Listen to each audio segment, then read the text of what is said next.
Muito bem, vamos iniciar então os trabalhos de hoje com a nossa prece, Pai Nosso e depois uma Ave Maria. Pai nosso que estais nos céus, santificado seja o vosso nome. Venha a nós o vosso reino. Seja feita a vossa vontade, assim na terra como nos céus. O pão nosso de cada dia nos dai hoje. Perdoai as nossas ofensas, assim como nós perdoamos a quem nos tem ofendido. E não nos deixeis cair em tentação, mas livrai-nos do mal. Amém. Ave Maria, cheia de graça, o Senhor é convosco. Bendita sois vós entre as mulheres e bendito é o fruto de vosso ventre, Jesus. Santa Maria, Mãe de Deus, rogai por nós, pecadores, agora e na hora de nossa morte. Amém. Em nome do Pai, do Filho, do Espírito Santo. Amém.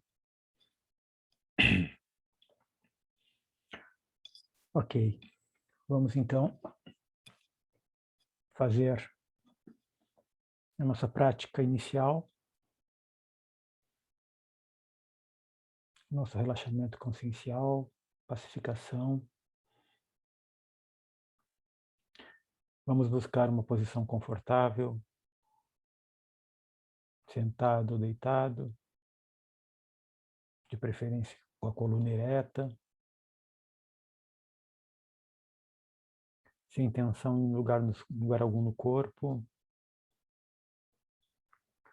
Pode ser de olhos fechados, olhos abertos,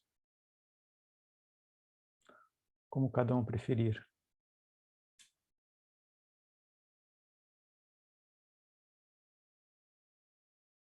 Vamos realizar algumas inspirações profundas,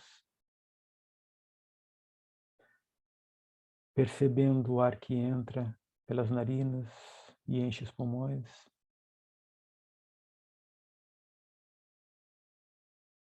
E após o esvaziamento dos pulmões e o ar saindo pelas narinas, vamos repetir esse processo algumas vezes,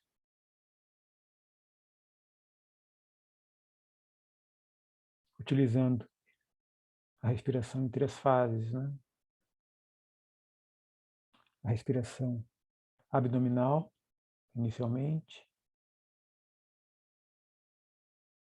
passando pela expansão torácica e, finalmente, pelo preenchimento na parte superior dos nossos pulmões, elevando levemente os nossos ombros. E na expiração a gente faz o processo inverso. Começa esvaziando a parte superior, baixando os ombros, recolhendo o tórax e encolhendo o abdômen, o diafragma, né? Esta é a respiração em 3 etapas. E ela nos auxilia a preencher completamente os pulmões de oxigênio, de ar. Muitas vezes durante o dia, nós não respiramos de forma completa, e aí ficamos com bolsões de ar estagnado em certas partes do pulmão, dificultando a nossa oxigenação, dificultando a troca do prana e, consequentemente, todo o fluxo energético em nosso corpo.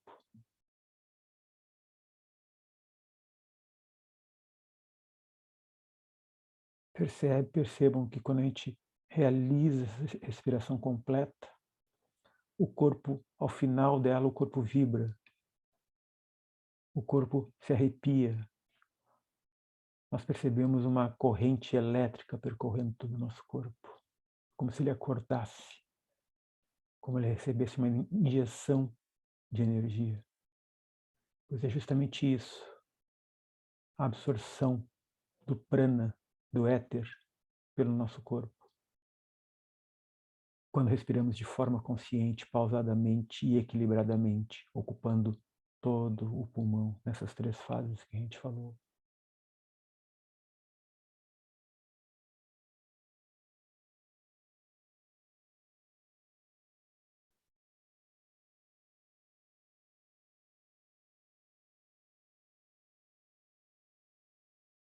É como se aqui acendesse o nosso corpo.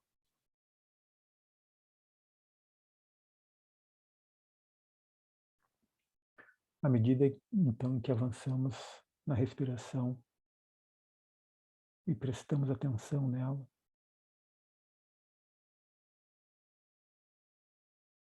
nós iniciamos o relaxamento consciencial.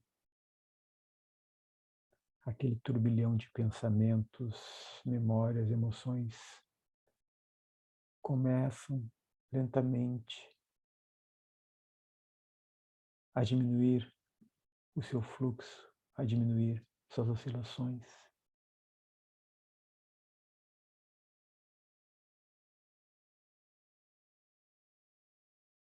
E à medida que respiramos, vamos soltando, soltando e soltando essas expressões que passam por nós, que passam pela nossa mente, que passam pelo nosso emocional, aquele fluxo energético não discursivo, mas que é capaz de alterar completamente a nossa energia.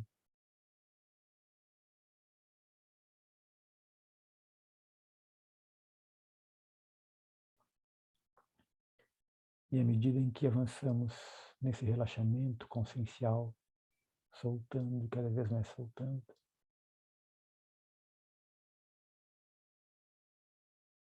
sem nos fixarmos em nenhum pensamento, nenhuma emoção, nenhuma memória, simplesmente sendo espectadores deste fluxo, nós começamos a perceber em nós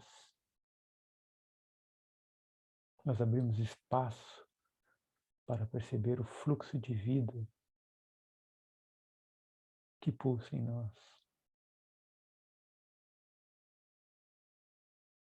Aquela consciência que é impossível de restringir, de modificar, de impedir a sua manifestação.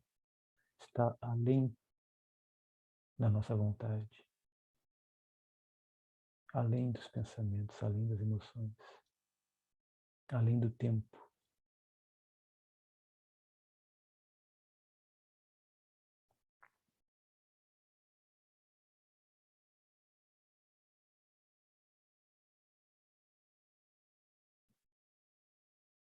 E nós percebemos que esse fluxo de vida não tem uma localização geográfica exata. Ele está na minha cabeça, no meu peito, nas pernas, nas mãos, dentro de mim, fora de mim, está em tudo e em todos. Esta é a onipresença de Deus. E nela nós repousamos. Descansamos nela.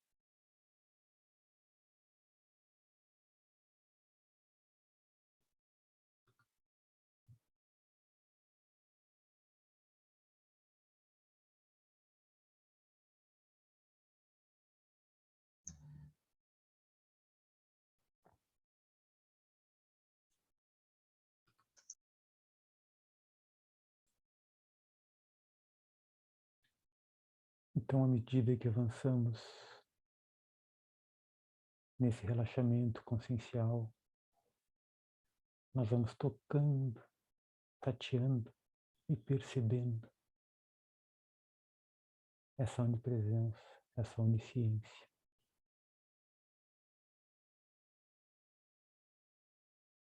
E a partir desse estado, desse conforto, desse aconchego, nós permanecemos nele.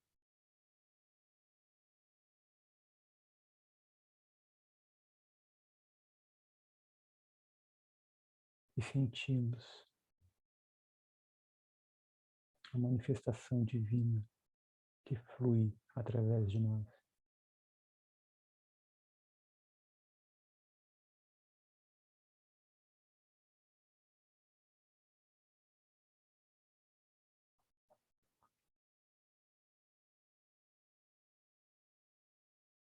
Não há um local específico para atingir, não há um estado específico para se obter. Simplesmente soltamos e soltamos. E à medida que soltamos, vamos aos poucos e mais gradativamente, percebendo este fluxo de vida. É simples assim.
ainda em prática, vamos abrir os olhos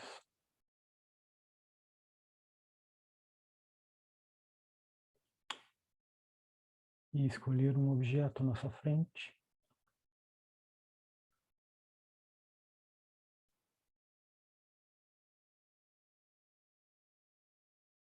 ainda em permanência em Deus, perceber, apreender que esse objeto que está à nossa frente é uma expressão da onipotência de Deus.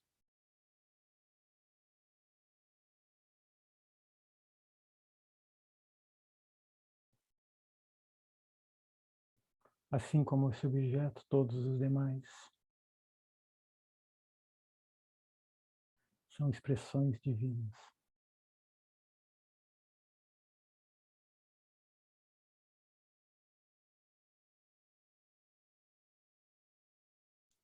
Vamos perceber que esse objeto em si não é o que imaginamos, não é o que pensamos, não é o que nominamos, e sim, muito além disso, uma expressão de Deus.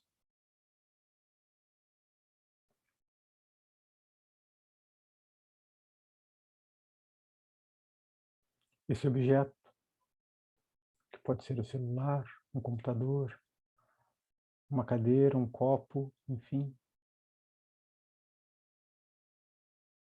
eles têm esse nome porque é uma função que nós, humanos, atribuímos a eles, porque de fato não são nada disso.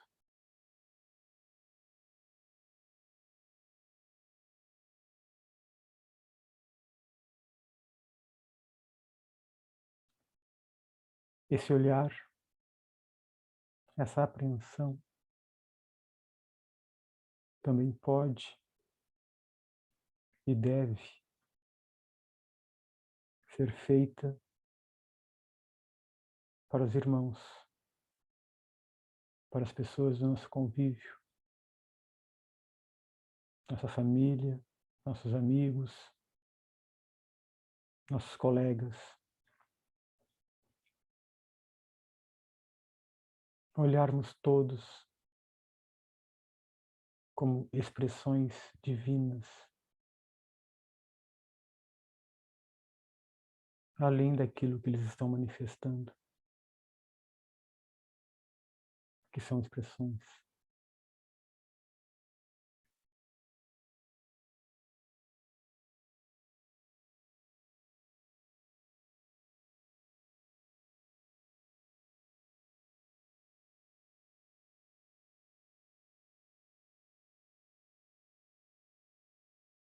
O avanço dessa prática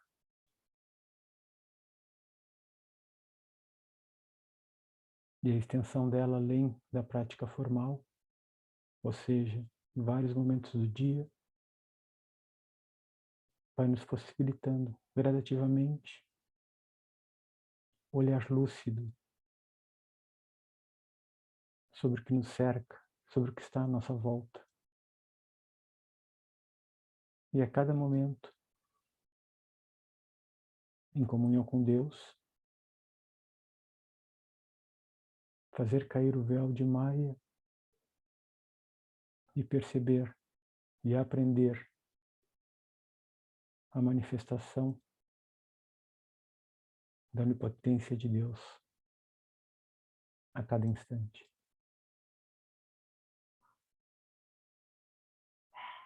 Quando avançamos nessa prática, tudo à nossa volta se modifica, ganha outra perspectiva, outro colorido, outro significado. E passamos efetivamente a manifestar o amor fraterno em nossos corações.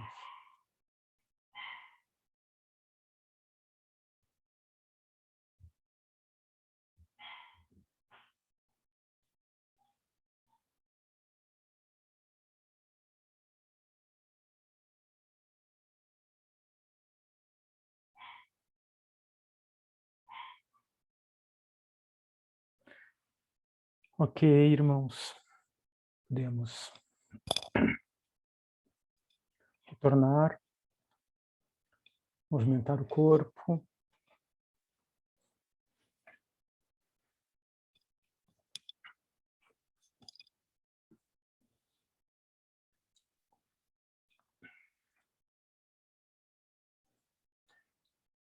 Bom, hoje nós vamos conversar a respeito de mais uma prática que nós temos na Umbanda de Cáritas. Não é uma prática exclusiva na Umbanda de Cáritas. É uma prática que ela já é realizada há muitos séculos por várias correntes religiosas, que nós chamamos de Lectio Divina. Conforme a gente não se cansa de falar, né, a Umbanda, conforme o Caboclo das Sete Encruzilhadas, né, é a manifestação do Espírito para a prática da caridade, no sentido do amor fraterno, tendo o Evangelho por base e Jesus Cristo como Mestre Supremo. Então, tendo o Evangelho por base, né, então o Evangelho para nós, ele é um roteiro, né, ele é um manual de como nós podemos, através das palavras e dos exemplos e das obras de Jesus, percorrer, seguir nos caminhos de Jesus, né? E existe uma diferença muito grande quando simplesmente se pega o Evangelho, se lê rapidamente, né, ou se continuamente, de uma forma, vamos dizer assim, fria, né, quando se faz essa prática da Lectio Divina, que na realidade é um processo de meditação em cima das passagens do Evangelho. E essa meditação, a gente realiza ela à luz do que nos traz a teologia de Cáritas. Várias escolas religiosas, várias linhas católicas, cada uma delas tem a sua forma de interpretar.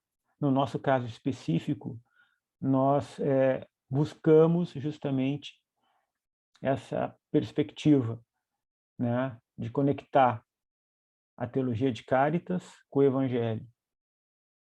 E através dessa perspectiva buscar olhar, né, o que Jesus transmitiu durante a sua passagem aqui encarnado na Terra, que ficou essa mensagem registrada nos Evangelhos. A Lectio Divina, basicamente, ela tem 4 etapas. A primeira etapa é a Lectio em si, que é justamente a leitura de uma passagem do Evangelho, ou seja, uma leitura do que Jesus nos disse. Na sequência, nós temos o meditatio, ou meditação, que é ver o que Jesus Cristo viu, ou seja, se faz a leitura dessa passagem do Evangelho e se entra em prática de meditação, né, de permanência em Deus e de permanência na presença de Deus, tendo como objeto de contemplação a passagem que a gente leu. né? E através dessa meditação, então, a gente busca ver, busca entender, busca compreender o que Jesus disse nessa passagem. Posteriormente à meditatio, nós temos a oratio, né? Que é justamente a partir dessa compreensão que nós, vamos dizer, alcançamos, buscamos na fase de meditação, nós transformamos essa compreensão em uma aspiração com o coração, através da oração do Pai Nosso. E durante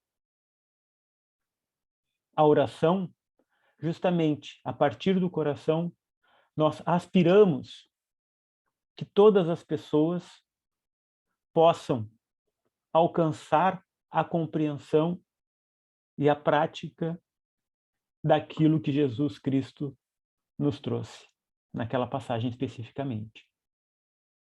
E por último, após a oração, após o oratio, nós temos o contemplatio, né? Que é a comunhão da permanência de Deus, na presença dele, em cima, né, do que foi contemplado, conectando com os tesouros do coração.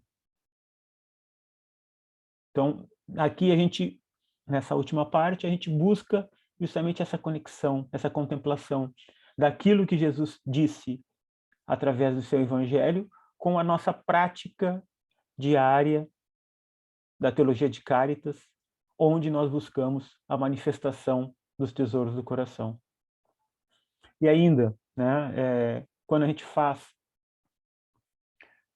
essa prática no terreiro, ou, enfim, de uma forma em grupo e de uma forma, vamos dizer assim, mais formal, inclusive, ao final dessa prática, a gente pode realizar a comunhão ritual com Deus, através de Jesus, que é a representação da Santa Ceia, né? Através do pão e do vinho ou de suco de uva. E aí a gente reparte o pão e serve um pouquinho de vinho, um pouquinho de suco de uva, e tem um significado, esse pão e esse vinho, né? No momento em que nós comemos o pão, nós estamos fazendo o voto de não fazer o que Jesus não faria, né? Nos abster de atos, de comportamentos e de ações na quais Jesus não faria. E quando nós bebemos o vinho, que representa o sangue de Cristo, nós estamos fazendo o voto de fazer aquilo que ele faria. Tá? E encerramos novamente com mais um Pai Nosso. Essa é a estrutura e a prática da Lectio Divina. A Lectio Divina, a gente pode dizer que já é uma prática avançada dentro da teologia de Caritas. Nós temos como a prática básica, prática basilar, que perpassa todo o processo, toda a nossa caminhada, como a permanência em Deus. O segundo passo é justamente a permanência na presença de Deus. Quando, né, nós olhamos, a partir da permanência em Deus, nós olhamos e aprendemos as expressões divinas. E a Lectio Divina justamente a partir dessas duas práticas, olhar para o Evangelho e buscar justamente essa meditação, essa contemplação e esse entendimento do que Jesus quis nos dizer nas suas palavras, né? E isso efetivamente é colocar, né, o mandamento da Umbanda, né, como a gente já falou, né? Ter o Evangelho por base, não simplesmente né, uma leitura casual do Evangelho, e sim uma leitura que permite essa conexão com a teologia de Caritas e com aquilo que Jesus quis nos dizer, nos trazer. Bom, para a gente nada mais adequado para a gente entender, nós vamos hoje fazer uma pequena lectio divina, rapidamente, tá? Para mostrar como é que isso funciona. Tá? Eu escolhi aqui uma passagem para a gente fazer essa prática. A passagem que eu escolhi é a seguinte, é Mateus 18, 21, 22, 21 e 22. Então, agora, eu vou ler esse trecho, que é Oratio, né? Na sequência, nós vamos, então, entrar em Meditatio, que é buscar, enxergar, ver o que Jesus viu, a partir, inicialmente, de uma permanência em Deus. Posteriormente a isso, a permanência na permanência em Deus e na permanência da presença de Deus, tendo como objeto essa passagem, nos conectando com a passagem que eu vou ler agora. Voltamos, saímos da meditatio e fazemos a oratio, a oração, né? Um Pai Nosso. Mas esse Pai Nosso, ele é imbuído, né, dessa aspiração no coração para que todas as pessoas possam entender e praticar essa passagem que a gente leu, tá? E por último, a gente tem o contemplatio, né, que a gente, a partir desse todo esse processo, a gente busca então a conexão dessa passagem com os tesouros do coração, tá bem? Vamos lá então. O que diz essa passagem? Ou seja, a lectio. Aproximando-se então, Pedro disse-lhe: Senhor, quantas vezes errará contra mim o meu irmão e o perdoarei? Até 7 vezes? Diz-lhe Jesus então: Não te digo para perdoares até 7 vezes, mas até 77 vezes 7. Aproximando-se então, Pedro disse-lhe: Senhor, quantas vezes errará contra mim o meu irmão e o perdoarei? Até 7 vezes? Diz-lhe Jesus então: Não te digo para perdoares até 7 vezes, mas até 77 vezes 7. Última vez. Aproximando-se então, Pedro disse-lhe: Senhor, quantas vezes errará contra mim o meu irmão e o perdoarei? Até 7 vezes? Diz-lhe Jesus então: Não te digo para perdoares até 7 vezes, mas 70 vezes 7. Então agora, vamos voltar para o nosso estado de prática, de permanência em Deus, e trazer essa passagem para nossa mente. E buscar apreender o que Jesus quis nos dizer com isso. Podemos começar.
Ok.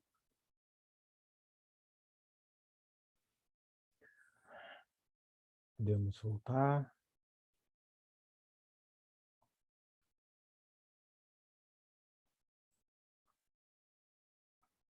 Então, o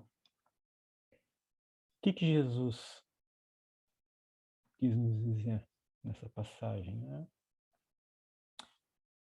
Que perdoar não tem limite. 70 vezes 7 foi uma alegoria, uma expressão que ele usou para mostrar para Pedro que o perdão não tem limite. Quando efetivamente nós colocamos em prática o primeiro mandamento, amai-vos uns aos outros assim como eu vos amei,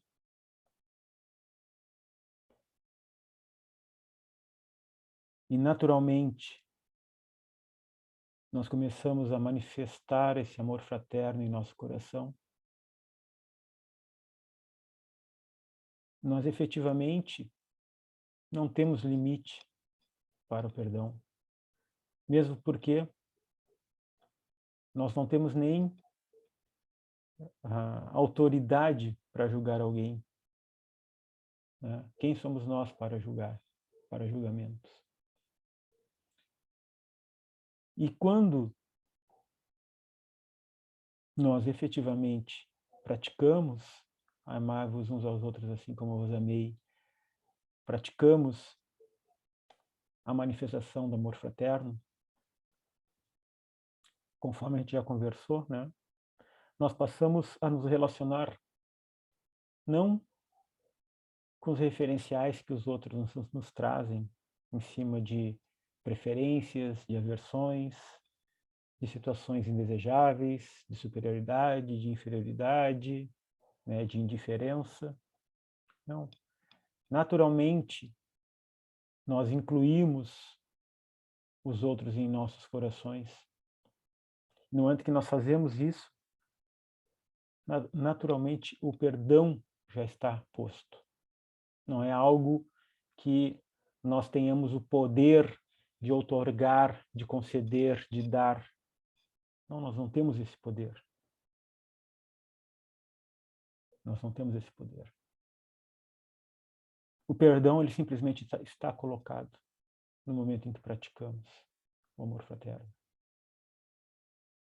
Isso que Jesus, na minha interpretação, quis dizer. Obviamente que cada um provavelmente tenha olhado, tenha aprendido diferentes aspectos, né? Aí está a riqueza também das práticas, né? Cada um tem a sua característica e a sua forma de abordagem. Eu interpretei desta forma. E aí agora, a partir então dessa compreensão de que o perdão, a partir da prática da amorosidade fraterna, está posta, né? Qual vai ser a nossa aspiração agora na nossa oração de Pai Nosso, né? Que todos possam praticar o primeiro mandamento: amai-vos uns aos outros assim como eu vos amei. Que todos possam manifestar a amorosidade fraterna no coração e naturalmente já estar com o perdão posto em seu coração, independente das circunstâncias que se coloquem, independente do que nossos irmãos nos façam, e até nós próprios, né? Que o auto-perdão também é um processo essencial dentro da nossa caminhada, né? Então, esse, vamos dizer, processo, ele é muito bonito, né? Do auto-perdão também, nos perdoarmos.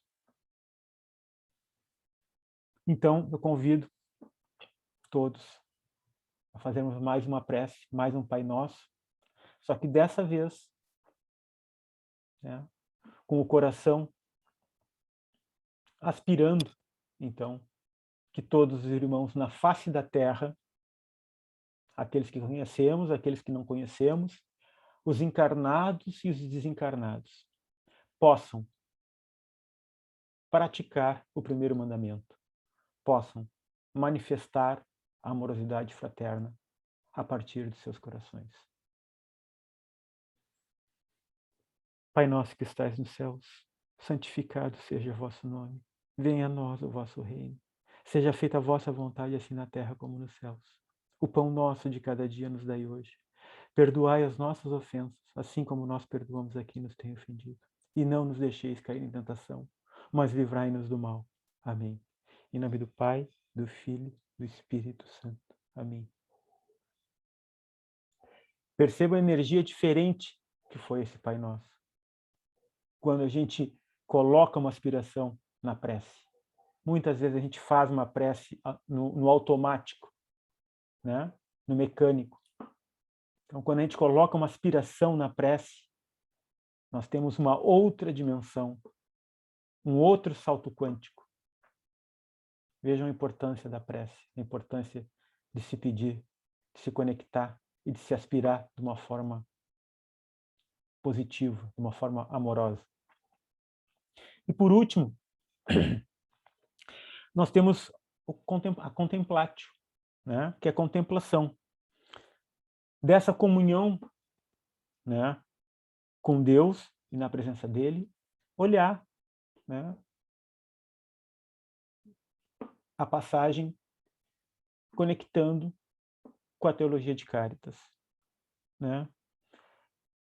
E o que eu, pessoalmente, enxerguei, né?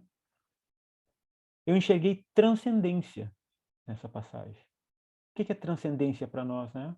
É aquele sintoma, o primeiro sintoma, na realidade é a amorosidade fraterna, o amor fraterno, que é o amor, a humildade e a fraternidade, e a prática contínua, né, dessa amorosidade fraterna faz brotar o quê? A transcendência. O que é transcendência, né?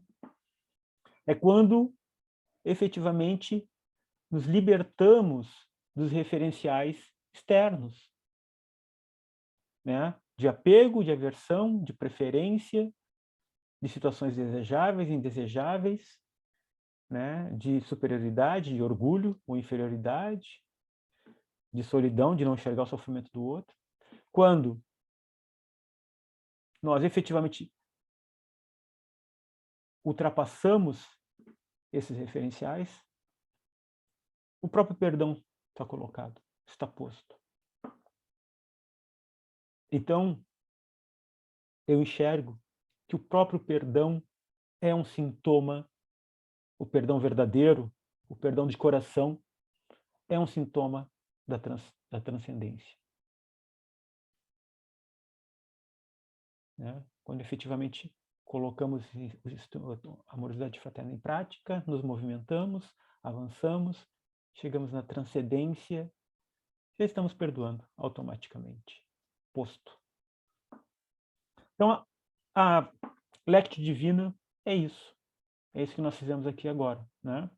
Foi, vamos dizer assim, uma amostra grátis. Né? É indicado, é interessante que a gente leve mais tempo na etapa de meditatio, de meditação, né? Que a gente faça a oração e depois na contemplação também a gente permaneça mais algum tempo nessa contemplação, nessa conexão, né? Dessa comunhão com Deus, com os tesouros do coração. Né? O tempo ideal, vamos lá, ideal não, o tempo, não dá para dizer que é ideal, porque cada um tem a sua forma, seu tempo, né? Mas eu, pessoalmente, normalmente, quando eu faço uma Lectio Divina, eu faço em torno de meia hora, tempo total, entre as 4 etapas. Mas isso fica a critério de cada um. O importante, né, e o indicado, e o que a gente pede, né, se cada um, pelo menos uma vez por semana, né, não precisa ser todo dia, mas uma vez por semana reserve um momento para fazer uma Lectio Divina, ou seja, fazer uma leitura do Evangelho, que é a nossa base, né, desta forma dirigida por esta prática, para que a gente possa, aos pouquinhos, ir fazendo essa conexão. Lembrando que o Evangelho, para nós, é a prática mais avançada, a Lectio Divina com o Evangelho é a prática mais avançada que a gente pode fazer dentro do caminho da teologia de Caritas, né? Ou seja, o Evangelho, né, são as palavras de Jesus vivas, ou seja, estamos bebendo diretamente na fonte do que Jesus nos disse, tá bem? Já são 20h56, já falei bastante, era o que eu tinha para compartilhar com todos hoje, com todos e com todas. Então agora eu deixo aberto para quem quiser fazer algum comentário, complementar com alguma coisa, perguntas, por favor, fiquem à vontade. Deixa eu liberar aqui o microfone de todos.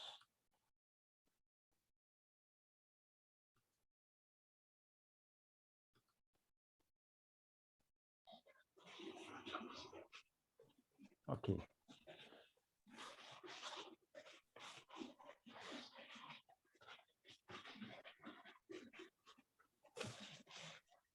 Posso falar, como sempre? Deves. Maravilhosas palavras, irmão, como sempre. Excelente passagem. Eu vejo essa passagem de Jesus, na minha visão, como um ensinamento para que a gente nunca se coloque na posição de julgador do perdão. Por isso esse número infinito de perdões, né? No qual, se a gente for pensar em quantidade, a gente nunca vai se colocar na condição de julgador, porque provavelmente era assim que ele se colocava e foi esse ensinamento que ele quis passar. Porque enquanto eu fico perdoando várias e várias e várias vezes, eu sou o julgador e eu estou sendo a pessoa que me coloca o poder de julgar o próximo. Essa é a minha visão.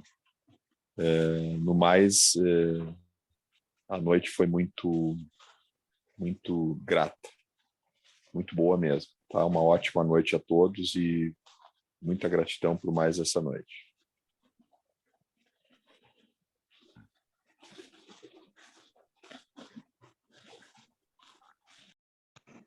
Bom, eu vou falar também, para variar, como diz o Rodrigo. Eu também estava com a Bíblia aqui. E, assim, somando, como diz o Edu, o Evangelho de Mateus, que eu também estou, ele fala, tem aqui uma passagem que ele fala do cobrador, né? Que é o cobrador de impostos, e ele perdoa a dívida de um e não perdoa do outro, e depois ele vai lá, não perdoa a dívida do próprio devedor, e ele fala para ele, por que então você não perdoou como eu lhe perdoei? Então você vai tomar todas as, digamos assim, as possíveis punições por não ter perdoado como eu te perdoei. Então, essa coisa de quantificar também é uma coisa que eu achei salutar falar, né? A gente quantifica o que é perdoável, o que não é perdoável, né? Ou eu já me coloco numa instância de melhor que o outro, e aí eu estou perdendo toda a prática, né? Porque se eu, no momento, me coloco nessa nuance de qualificar ou quantificar, né, eu já perdi a prática, porque perdoar é não saber, né? É você voltar ao marco zero. Quando você nem lembra mais, aí que de fato você está exercendo o perdão. Porque se o livro está fechado, o conhecimento está todo aqui dentro. Agora, se eu consigo me abrir para o outro e mostrar para ele que o conhecimento está aqui, eu estou me abrindo e estou abrindo o prisma do próximo, né? Para novos conhecimentos. Eu acho que, para mim, nessa prática, é aí que está o perdão. E é só isso. Muito obrigada.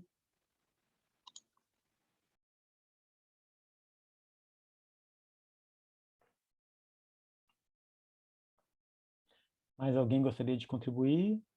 Falar alguma coisa? Sem pressão nenhuma, totalmente à vontade.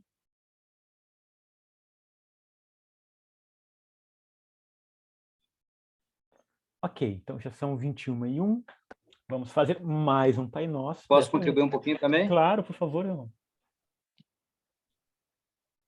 Bom, boa noite. Boa noite. Então, também, linda passagem essa aí, né? Que ela é bem como tu falou, né? Que ela nos ensina a perdoar sempre, na verdade, né? Isso que ele queria dizer.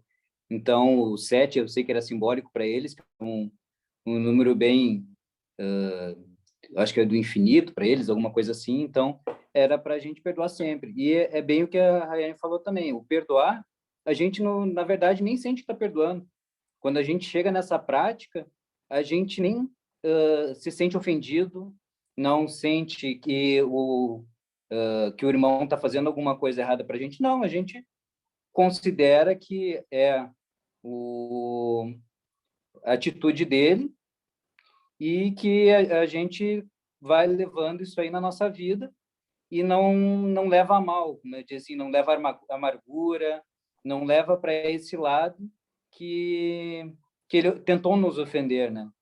Então, a gente simplesmente vê o irmão ali com amorosidade e qualquer coisa que ele vai lá para a gente também, a gente vai considerar com amorosidade, porque é isso que a gente está emitindo também, né?